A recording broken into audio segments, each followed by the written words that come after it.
In September 1944, something strange began happening in London. There were no air raid sirens, no warning lights, no sound of approaching aircraft. By the time anyone heard anything, the weapon had already struck. This was not a bomb. It was not a plane. It was the world's first ballistic missile. And it came from Nazi Germany. The weapon was called the V-2. Vergeltungswaffe 2. Vengeance Weapon 2. Unlike anything before it, the V-2 did not fly toward its target. It rose nearly 100 kilometers into the sky, then fell back to Earth at more than 3 times the speed of sound. There was no defense. Fighter planes could not reach it. Anti-aircraft guns could not track it. Radar could not stop it.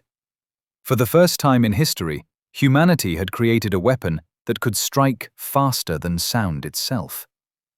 Military planners across the Allied world were stunned.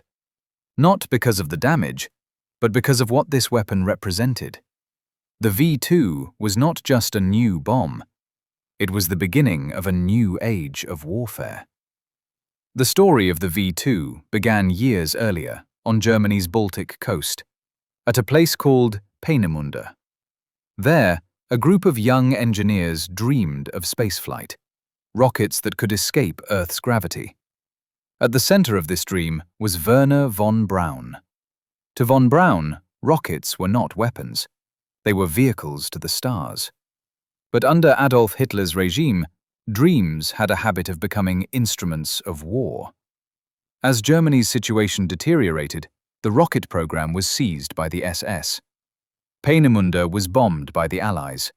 Production was moved underground, deep into the mountains, to a place called Mittelwerk. Mittelwerk was not a factory. It was a tunnel system carved into rock. There was no sunlight, no ventilation, no mercy. The V-2 rockets were built using forced labor, prisoners from the Dora Mittelbau concentration camp. Men were worked until they collapsed, then replaced. Disease spread quickly. Executions were common. More than 20,000 prisoners died producing the V-2. Historians would later reach a grim conclusion. More people died building the V-2 than were killed by the rocket itself. This was the true cost of Hitler's wonder weapon. In September 1944, the first V-2 struck London. There was no warning.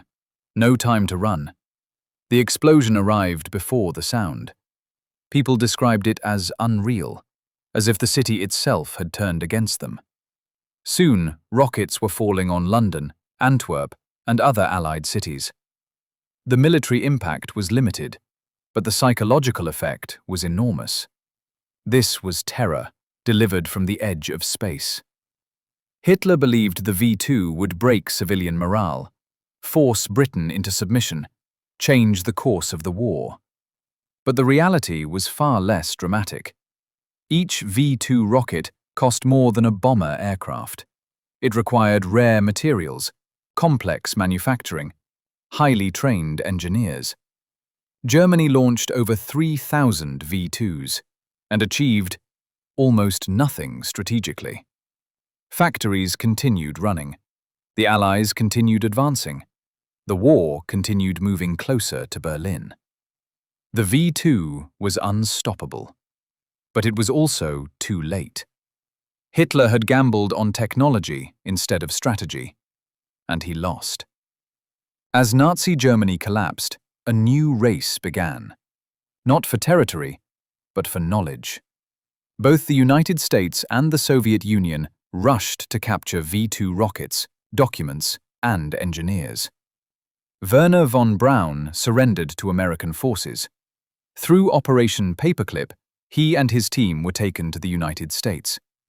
There, the same technology that once terrorized cities would be used to launch satellites, missiles, and eventually, astronauts.